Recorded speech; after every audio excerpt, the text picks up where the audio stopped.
Halo rekan-rekan developer, hari ini kita akan bahas topik tentang ASP.NET Core Identity. Nah, apa itu ASP.NET Core Identity? Jadi ini adalah fitur security yang sudah ada, sudah built-in di dalam ASP.NET Core. Nah, gunanya untuk apa? Jadi ASP.NET Core Identity sendiri bisa digunakan untuk membuat ya nanti membership ya. Jadi kalau kita buat aplikasi web, kita kan butuh untuk menyimpan informasi tentang user. Nah, informasi yang ada di dalam membership-nya itu bermacam-macam ya. Misalnya aja ada username, kemudian password-nya, kemudian mungkin kapan terakhir login, kemudian bisa juga kalau kita nanti mau misalnya melakukan log ke user tertentu ya, agar misalnya tidak bisa login, atau misalnya kalau beberapa kali salah memasukkan password kita akan log seperti itu. Nah, informasi-informasi tersebut bisa disimpan di dalam sistem membership ini yang sudah disediakan built-in di ASP.NET Core-nya nanti. Nah, kemudian ya ini tadi ya, untuk manajemen user account kita juga bisa membuat user baru, mengupdate, mendelete seperti itu. Kemudian untuk kebutuhan autentikasi dan autorisasi. Jadi ketika kita pertama kali mengakses aplikasi kita, aplikasi web kita perlu untuk mengautentikasi dulu gitu ya. Sistem perlu tahu siapa sih user yang login gitu ya. Nah, kemudian setelah tahu siapa yang login, nanti juga ada proses untuk autorisasinya. Kalau autorisasi ini pembatasan hak akses gitu ya. Misalnya user A itu boleh nggak mengakses page 1 gitu ya, atau user B boleh nggak untuk mengakses page 2 gitu. Nanti ada autorisasinya. Nah, biasanya nanti kita juga bisa membuat yang namanya role based authorization. Nah, untuk role based authorization sendiri nanti autorisasinya tidak based on user, tapi bisa juga menggunakan role gitu ya. Misalnya role-nya apa? Admin gitu ya. Kalau admin nanti boleh mengakses page yang khusus untuk administrator. Nah, kalau misalnya role-nya member berarti boleh mengakses untuk yang page member misalnya seperti itu. Jadi ini sudah ada mekanismenya sebenarnya di ASP.NET Core. Jadi kita bisa menggunakan built-in identity yang sudah ada di dalam ASP.NET Core. Kalau misalnya kita mau membuat sendiri, apakah dimungkinkan? Ya bisa aja. Kita mau buat sendiri boleh, bikin membership system sendiri gitu ya. Mungkin kalau teman-teman sudah ada existing membership system, ya bisa aja itu digunakan gitu. Cuman kalau kita menggunakan built-in ini kita nggak perlu build from scratch gitu ya, nggak perlu buat dari awal, dan semuanya biasanya sudah disediakan di sana gitu ya, yang berhubungan dengan membership ini gitu. Nah, kemudian nanti kayak misalnya account confirmation, nanti kalau misalnya lupa password atau pertama kali setelah registrasi itu kita akan mendapatkan misalnya konfirmasi email, kemudian kita harus confirm dulu bahwa itu email kita misalnya seperti itu. Itu ada semua di dalam ASP.NET Core Identity ini. Nah, password recovery, kalau kita lupa password berarti passwordnya nanti akan dikirimkan dari sistem ke email pengguna misalnya seperti itu. Nah, untuk password sendiri nanti juga udah auto encrypt gitu ya, sudah dienkripsi menggunakan algoritma enkripsi yang ada di dalam ASP.NET Core Identity. Jadi password yang disimpan di dalam membership table-nya nanti enggak password yang telanjang gitu ya, sudah dienkripsi dengan algoritma enkripsi yang kuat gitu. Nah, kemudian ada juga untuk two factor authentication. Kalau kita autentikasinya tidak hanya menggunakan login, tapi nanti plus misalnya kode yang dikirimkan lewat SMS misalnya seperti itu ya. Itu juga dimungkinkan untuk dibuat di ASP.NET Core Identity ini.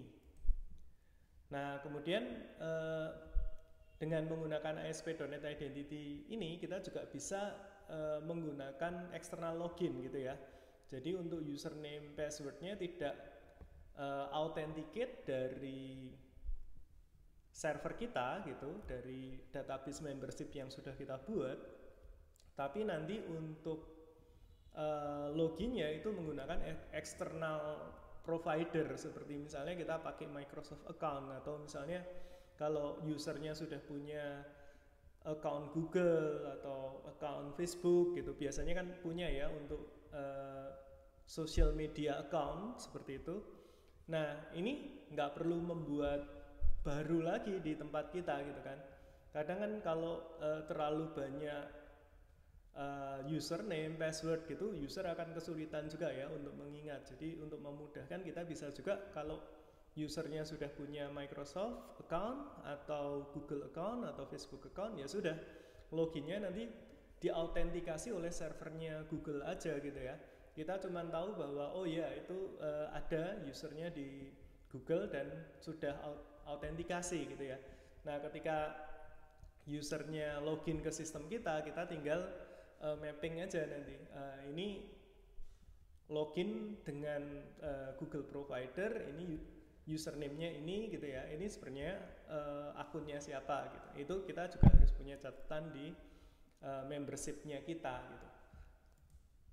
Nah, ini setelah ini kita akan coba demo ya, bagaimana untuk menambahkan ASP.NET Identity itu ke dalam ASP.NET Core.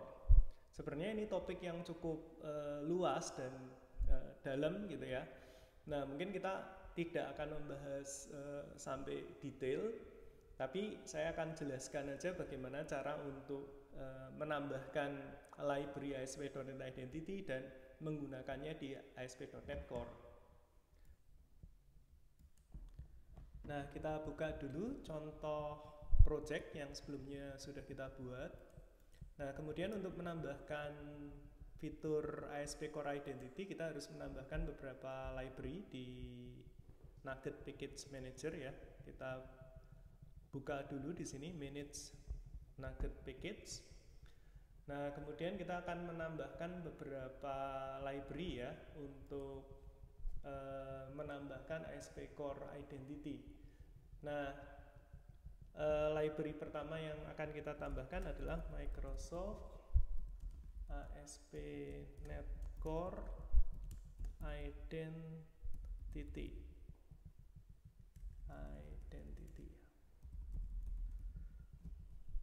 Nah, Entity Framework Core, karena kita menggunakan Entity Framework. Jadi by default untuk ASP.NET Core Identity sendiri itu juga menggunakan Entity Framework nanti untuk mengakses datanya. Karena nanti kita akan dibuatkan tabel-tabel yang digunakan untuk menyimpan informasi membership. Nah, itu nanti cara aksesnya juga menggunakan Entity Framework. Nah, di sini kita tambahkan dulu, kita install. Nah, di sini kita accept, kita install dulu ya untuk library-nya. Kemudian untuk library yang kedua, kita juga akan menginstal Microsoft ASP.NET Core Identity. Nah, di sini kita akan menggunakan UI. Nah, jadi kalau kita menggunakan ASP.NET Core Identity UI, ini nanti ASP.NET Core akan secara otomatis juga mengenerate layout-nya gitu ya, mengenerate layout-nya, layout untuk misalnya aja form registration, form login dan lain-lain. Nah, cuman untuk aplikasi yang lebih kompleks kita bisa melakukan kustomisasi sendiri gitu ya, nggak harus menggunakan yang bawaan gitu. Karena ini contoh yang simple aja gitu ya, biar paham konsep untuk ASP.NET Identity-nya ya, saya akan menggunakan yang ini ya. Saya akan install dulu.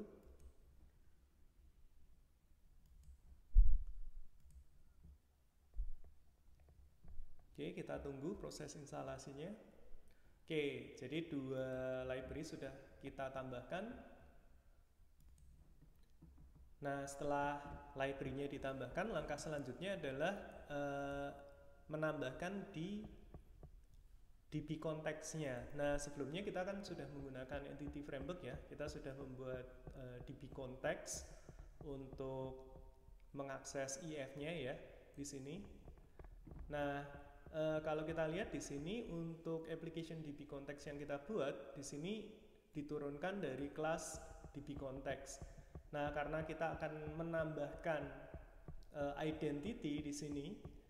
Nah, jadi kita akan mengganti di sini turunan kelasnya ya, tidak diturunkan dari DB konteks, tapi akan kita ganti menjadi identity DB konteks. Nah, jadi kita akan menambahkan ini. Nah, di sini error kenapa? Karena untuk menggunakan identity DB konteks itu kita harus menambahkan ASP.NET Core Identity Entity Framework Core ini ya. Nah, ini adalah library yang sebelumnya sudah kita tambahkan via NuGet Package Manager. Nah, kalau sudah ditambahkan di sini bisa digunakan gitu ya. Nah, identity DB Context sendiri sebenarnya juga diturunkan dari DB Context, cuman di sini dia akan menambahkan beberapa table gitu ya, yang digunakan nanti untuk menyimpan informasi membership. Misalnya di sini ada identity user ya, identity user di sini. Nah, identity user sendiri kalau kita lihat, nah itu ada banyak property di situ. Nah, itu adalah field yang nanti dibuat di table membership-nya gitu. Nah, di situ ada ID, ada username, ada informasi yang lain ya, seperti phone number dan lain-lain di sini. Nah, ini untuk identity. Nah, setelah kita tambahkan seperti ini ASP.NET Identity-nya, kita juga harus menambahkan di startup-nya, di startup kelasnya gitu ya. Nah, kita akan menginjek gitu ya, menambahkan di configure service untuk bisa menggunakan identity gitu ya.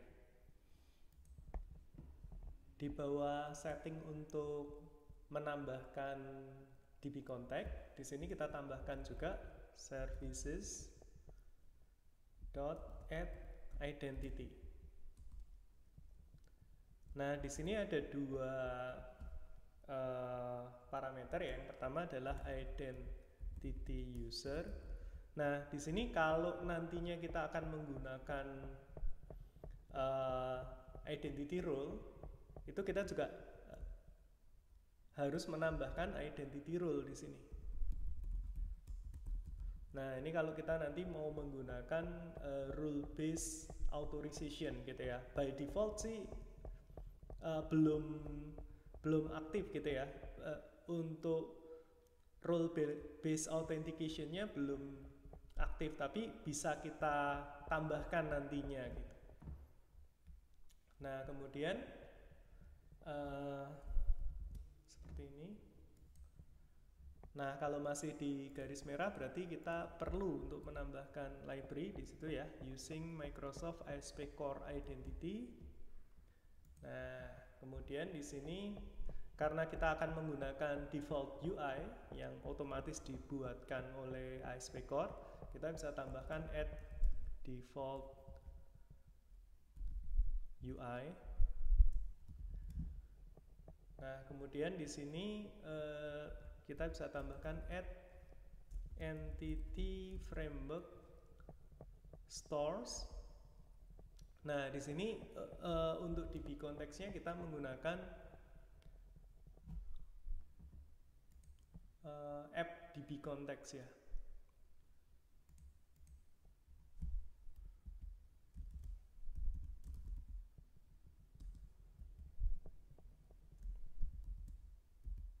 Nah, seperti ini. Jadi ini untuk menambahkan identity-nya. Nah, setelah ini proses selanjutnya adalah menjalankan migration, karena kita butuh untuk menambahkan tabel-tabel yang terkait dengan membership di database kita. Nah, untuk menambahkan migration, untuk menjalankan migration, seperti biasa ya, kita buka foldernya dulu di sini. Kemudian kita jalankan command promptnya, command. Nah, kita akan menjalankan perintah migration yang di topik sebelumnya sudah kita bahas. .NET if migration. Nah, di sini add. Nah, kita beri nama add identity data. Nah, kemudian kita enter. Nah, setelah menunggu beberapa saat, kita bisa lihat di sini untuk menambahkan if migration-nya sudah berhasil ya, baru ya. Karena di sini kan kita nanti akan menambahkan beberapa tabel yang digunakan untuk kebutuhan menyimpan data membership. Nah, ini sudah sukses. Nah, kalau kita lihat di migration-nya di sini, nah ini yang terakhir kita buat ya. Jadi ada di folder migration, kemudian kita lihat aja tadi namanya adalah add identity data. Nah, di sini kita bisa lihat ya, di proses up ini kita bisa lihat beberapa tabel yang nantinya akan dibuat di sini. Nah, di sini akan dibuat beberapa tabel seperti misalnya di sini ASP.NET Rules, itu nanti untuk menyimpan rules untuk kebutuhan role based authorization ya. Kemudian di situ ada ASP.NET User untuk menyimpan informasi tentang data pengguna seperti username dan lain-lain ya. Kemudian di situ ada role claims ya. Ini nanti kalau misalnya kita juga akan menggunakan claim based authentication untuk kebutuhan yang lebih kompleks, mungkin nanti kita juga butuh selain role, kita bisa juga membuat yang namanya claim based authorization. Ini topik yang lebih advance nanti ya di ASP.NET Security. Nah, kita lihat ini banyak tabel yang akan dibuat di sini ya. Ada ASP.NET User Claim, ini nanti untuk claim based authorization, login ya kan. Nah, ini untuk yang external login, nanti bisa juga providernya tidak dari kita ya, tapi tadi misalnya dari Google atau dari Microsoft account atau dari Facebook seperti itu. Nah, ini untuk mendaftarkan user tertentu ke role ya. Kita nanti bisa punya roles. Jadi misalnya kita punya role administrator, kemudian user siapa aja yang terdaftar di admin, misalnya Erik terdaftar di administrator, dia juga bisa terdaftar di role lain. Selain administrator, dia juga terdaftar di role member misalnya gitu.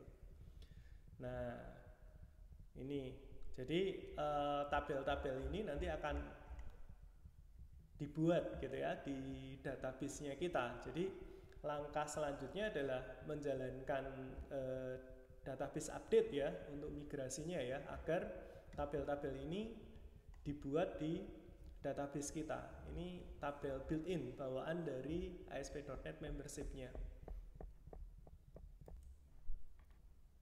Nah, kita kembali ke konsol, kemudian kita jalankan .NET if database update untuk menjalankan proses update-nya ya. Kita enter, kemudian kita tunggu beberapa saat. Nah, setelah kita tunggu beberapa saat, di sini sudah ada hasilnya ya, build sukses. Dan nah, kemudian setelah selesai berhasil dijalankan, kita bisa lihat di database-nya kita ya. Nah, saya menggunakan Server Explorer aja di Visual Studio, jadi saya nggak perlu membuka SQL Management Studio ya untuk SQL servernya. Jadi saya buka di Visual Studio aja. Kemudian ini tabelnya ya, kita refresh. Nah, di sini bisa kita lihat ada beberapa tabel yang ditambahkan ya. Ini yang prefixnya ASP ya, depannya ada ASP itu ya. Nah, itu berarti adalah tabel-tabel yang otomatis dibuat ketika kita tadi menjalankan proses migrasi. Nah, tabel-tabel ini yang nanti akan digunakan untuk kebutuhan membership tadi ya. Jadi kalau kita lihat ya ini field-fieldnya sama seperti yang didefinisikan di migration-nya tadi. Nah sebenarnya kita juga nanti bisa mengcustom kalau mau gitu ya. Jadi kita bisa mengoverride default field membership-nya, kemudian kita tambah juga dengan field yang mungkin spesifik dengan kebutuhan kita gitu. Mungkin untuk user kita butuh informasi lain selain username, kemudian email dan lain-lain ya. Kita mungkin butuh address gitu ya, atau first name last name misalnya. Nah itu kita bisa override gitu ya. Nanti ada beberapa approach sih. Bisa juga kita buat sendiri kemudian di relasiin one to one gitu juga memungkinkan ya. Jadi ada banyak approach yang bisa dilakukan sih. Jadi biarpun ini built-in dan dibuat otomatis, tapi kita bisa mengcustomize nanti. Kita bisa mengkustomisasi ASP.NET Identity ini sesuai dengan kebutuhan kita gitu ya. Bisa di-override dan lain-lain gitu.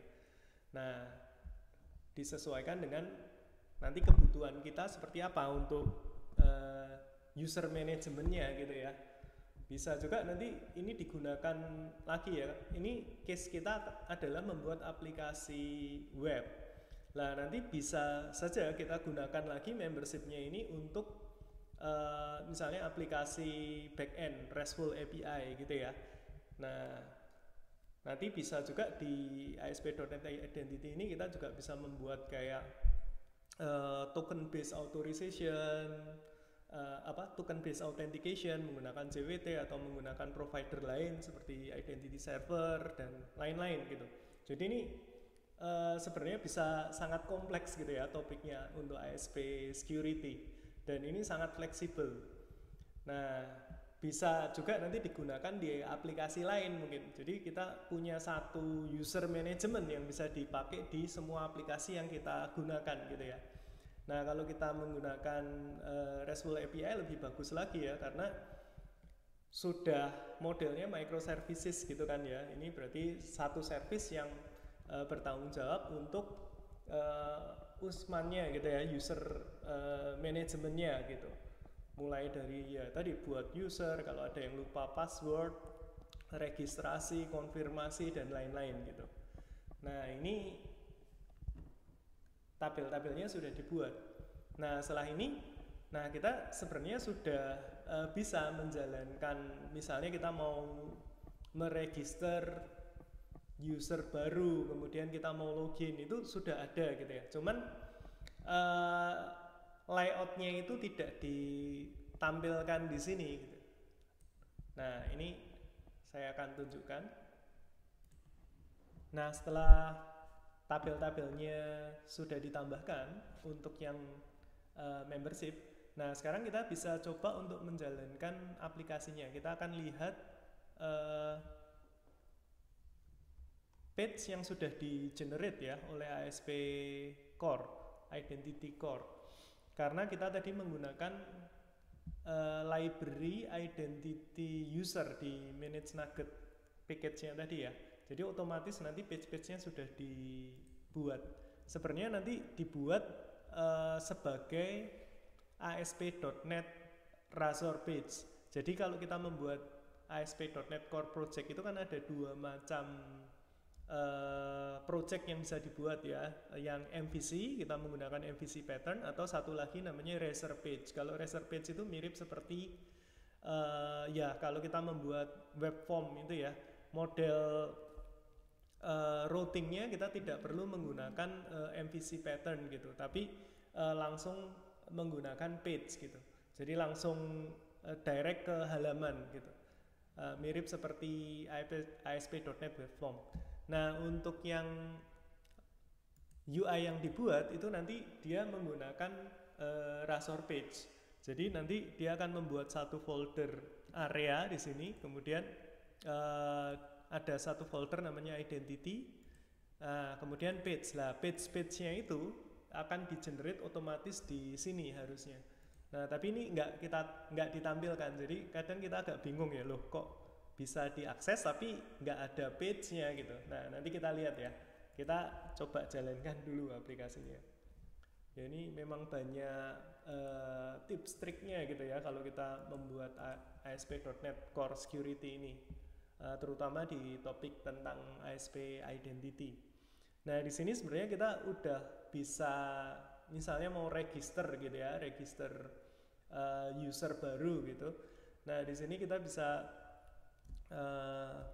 untuk routingnya ini di sini identity. Nah, kemudian di sini account. Nah, kemudian namanya ya.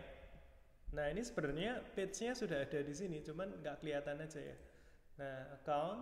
Kemudian di sini kita sebenarnya punya halaman namanya register. Nah, kalau kita klik, nah di sini akan tampil untuk register new account gitu ya. Nah, untuk register sendiri di sini yang dibutuhkan cuman email dan password aja gitu. Nah, kalau kita mau memodifikasi atau mengkustomisasi nanti ya bisa. Sebenarnya sangat fleksibel ini untuk dikustomisasi gitu ya.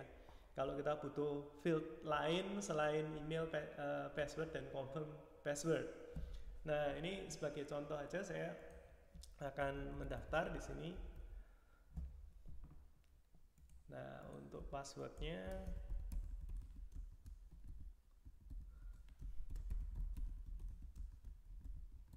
nah, setelah ini kita klik register ya untuk membuat user baru gitu.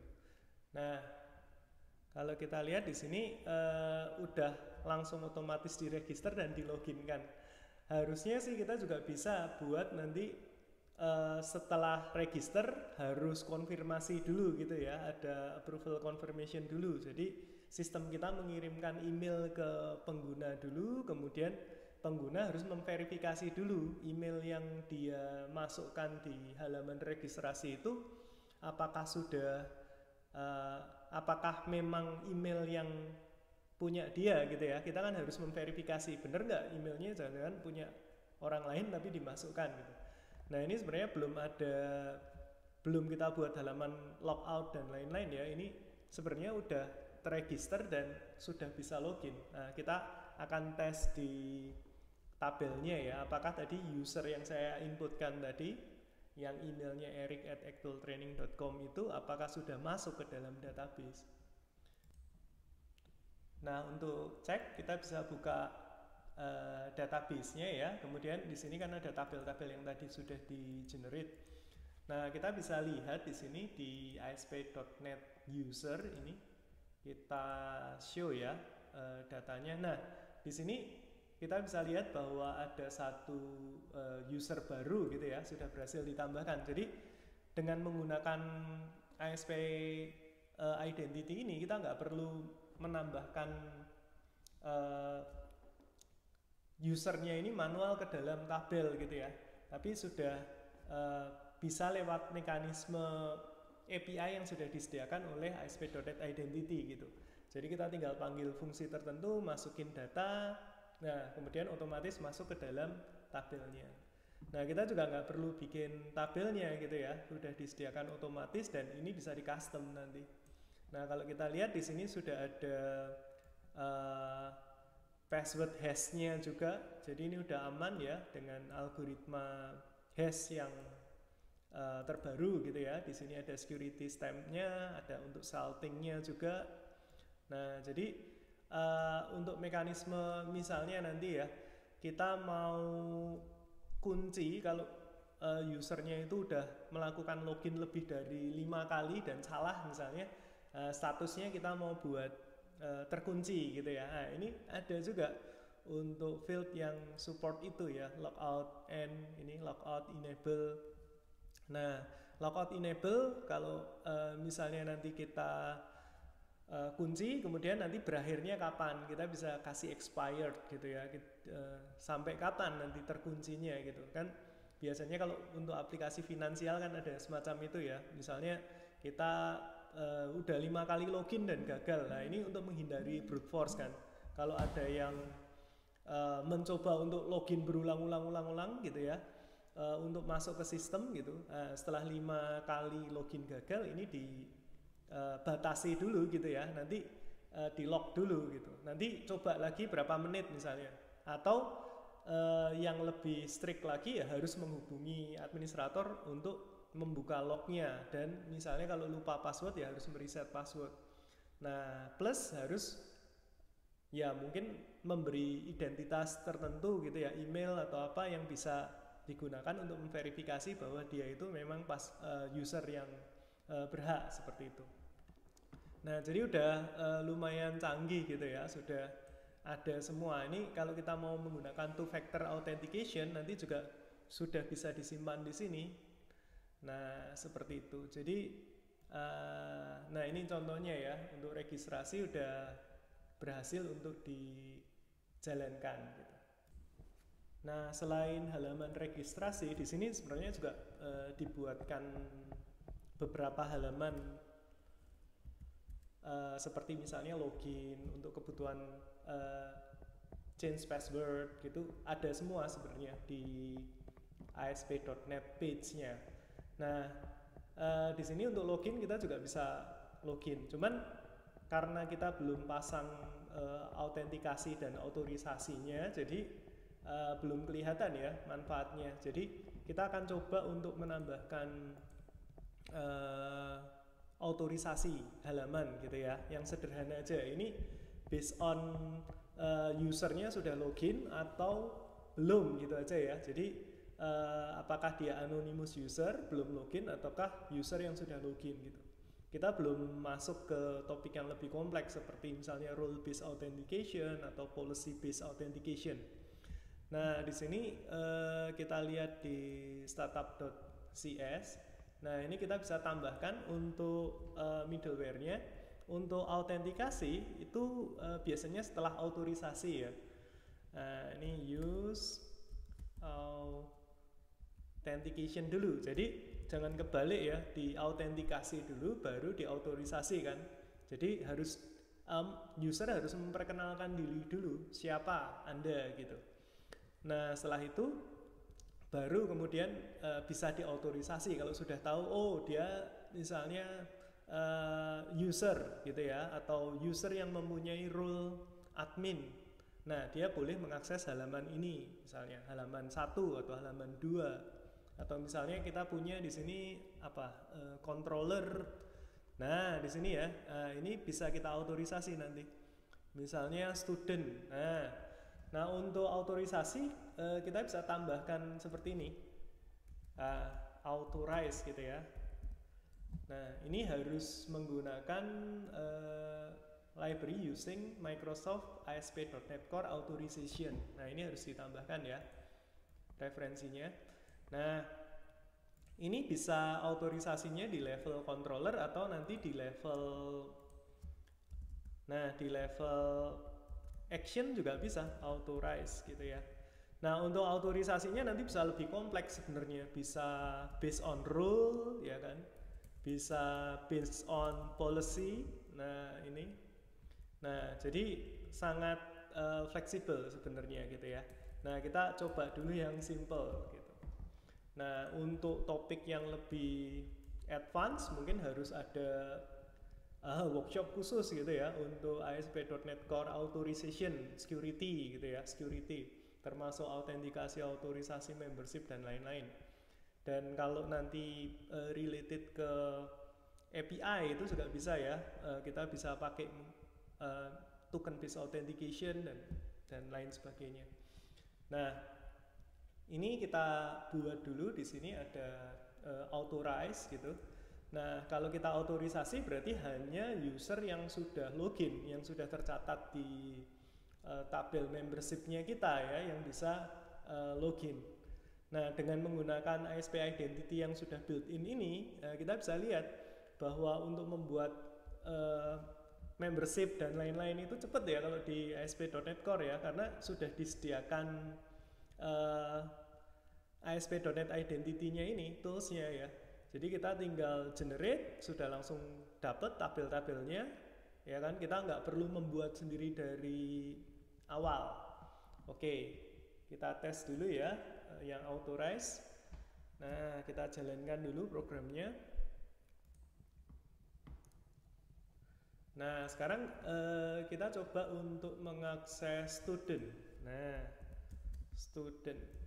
Nah, ini nggak bisa ya. Kita nggak bisa akses student di sini. Udah langsung otomatis akan meredirect ke identity account login. Return URL-nya adalah ini ya, student. Jadi nggak bisa gitu. Karena udah ada autorisasinya. Kalau kamu belum login, nah kalau usernya belum login, maka tidak bisa mengakses halaman student gitu ya, karena kita sudah pasang autorisasinya.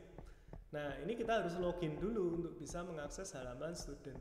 Nah, nanti bisa juga dibuatkan itu tadi, role based authentication atau policy dan lain-lain. Ini sekedar sudah login atau belum gitu. Oke, ini saya tambahkan yang tadi sudah kita register, yang sudah tercatat di tabel membership-nya ya. Nah, kemudian di sini kita akan masukkan passwordnya. Kita masukkan passwordnya, kemudian kita klik login, gitu ya. Kita klik login. Nah, sekarang bisa ditampilkan nih yang halaman student. Kenapa? Nah, karena kita sudah login. Nah, sebenarnya nanti bisa kita tambahkan mekanisme untuk logout dan lain-lain ya. Nah, ini hanya contoh aja untuk menunjukkan bagaimana proses untuk autentikasi dan autorisasinya. Sebenarnya ini udah jalan ya, cuman belum ditambahkan misalnya link untuk logout seperti itu kan.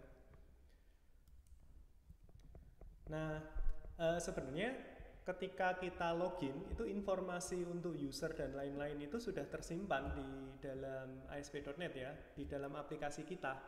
Nah, kita bisa menampilkan informasi tersebut kalau mau, cuman di contoh yang sebelumnya itu belum saya tambahkan. Nah, misalnya aja kita mau menambahkan informasi yang login siapa gitu ya di halaman student. Nah, mungkin kita tambahkan dulu di controller ini, di student controller. Nah, kemudian di student controller ini kita bisa tambahkan. Nah, di sini aja ya, ketika menampilkan index kita tambahkan satu view data atau view back gitu. Nah, ini gunanya untuk mengirimkan nilai ke view, ya kan?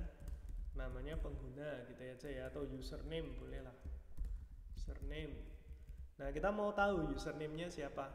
Nah, kalau kita menggunakan ASP.NET Identity, kita sudah ada objek namanya user.identity. Nah, di sini ada informasi dari membership identity yang kita simpan di tabelnya ya, misalnya name. Nah, seperti ini ya kan.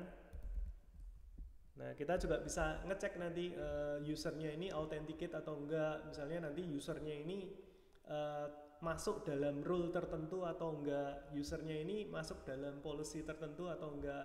Nah, seperti itu. Jadi sangat fleksibel. Nah, di sini kita udah tambahkan, kemudian kita ke view ya, view student berarti. Nah, view dari student, kemudian di index. Nah, misalnya di sini kita bisa tambahkan username-nya ya. Misalnya username-nya siapa sih kalau login, kalau sudah berhasil login, kita kepengen tahu sih username-nya siapa.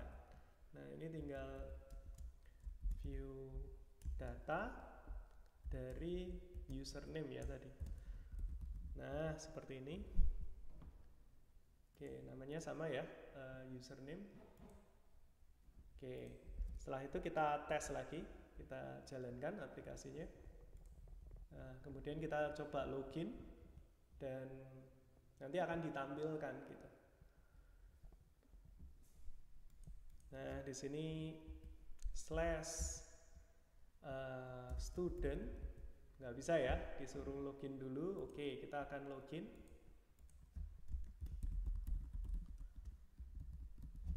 Oke, kita klik login. Nah, di sini masuk, kemudian untuk usernya juga ditampilkan ya. Ini username saya. Nah, jadi seperti itu contohnya. Nah, jadi kita sudah bisa lihat bahwa untuk menggunakan ASP Identity di ASP.NET Core ini caranya mudah ya. Kemudian kita tidak perlu membuat membership dan lain-lain dari scratch. Jadi itu sudah bisa dibuatkan semua oleh ASP.NET Identity. Nah, untuk tabel-tabelnya sudah dibuatkan, jadi kita nggak perlu buat sendiri. Dan ini yang perlu diingat, ini sebenarnya bisa di custom gitu ya, bisa fleksibel. Nah, kemudian untuk autentikasi dan autorisasinya juga sudah disediakan tadi ya, seperti misalnya untuk register, untuk login. Kemudian nanti bisa juga membuat yang namanya rule based authorization. Jadi kita bisa membuat rule, mendaftarkan usernya ke role tertentu, kemudian mengautorisasi halaman based on rule-nya. Nah, untuk kebutuhan yang lebih kompleks, kita bisa juga menggunakan policy based authorization. Jadi kita bisa buat policy, kemudian nanti usernya juga kita bisa tambahkan policy tertentu gitu ya. Nah, kemudian usernya itu dapat claim, namanya ya bisa sering dibilang claim based authorization gitu ya. Nah, nanti kita bikin policy, kemudian usernya bisa ngeklaim. Nah, kemudian kita mengautorisasi based on claim, itu juga bisa. Jadi sangat fleksibel di ASP.NET Identity ini. Kemudian nanti kalau kita mau menggunakan aplikasi identity yang sudah kita buat ini di aplikasi lain, itu juga dimungkinkan. Kalau bisa kita misalnya bikin ini sebagai services gitu ya. Nah, nanti bisa ditambahkan kayak token based authorization menggunakan JWT, atau menggunakan bisa juga kita juga menggunakan third party provider seperti identity server. Nah, jadi sangat fleksibel untuk menggunakan ASP.NET Identity ini. Di ASP.NET Identity ini juga support two-factor authentication, kemudian juga bisa external login ya, seperti tadi sudah saya ceritakan. Kita bisa loginnya nanti based on provider, third party provider, seperti misalnya Microsoft account, atau Google account, atau Facebook account. Itu semuanya nanti akan tercatat di sini juga. Jadi kapan usernya login, menggunakan provider apa, kemudian di mapping juga ke membership-nya kita. Jadi untuk kebutuhan membership ya, security and membership gitu, di ASP Core ini sudah sangat lengkap karena sudah ada built-in ASP.NET Identity-nya gitu. Nah, jadi teman-teman sudah bisa lihat ya bagaimana mudahnya kita menambahkan fasilitas autentikasi, autorisasi di ASP.NET Core ya. Membuat tabel semua udah di-generate otomatis, dan ini nyambung ke Entity Framework juga, menggunakan Entity Framework. Nah, baik, mungkin untuk topik ASP.NET Identity sampai di sini dulu, karena ini memang topiknya cukup luas gitu ya, cukup luas dan mendalam. Nah, kalau dibahas di satu sesi mungkin nggak cukup, harus ada mungkin workshop khusus untuk ASP.NET authorization security gitu ya. Mungkin topiknya ASP.NET security khusus untuk membahas masalah ini. Nah, oke, untuk pertemuan hari ini saya cukupkan sekian, dan terima kasih, sampai jumpa lagi di lain kesempatan.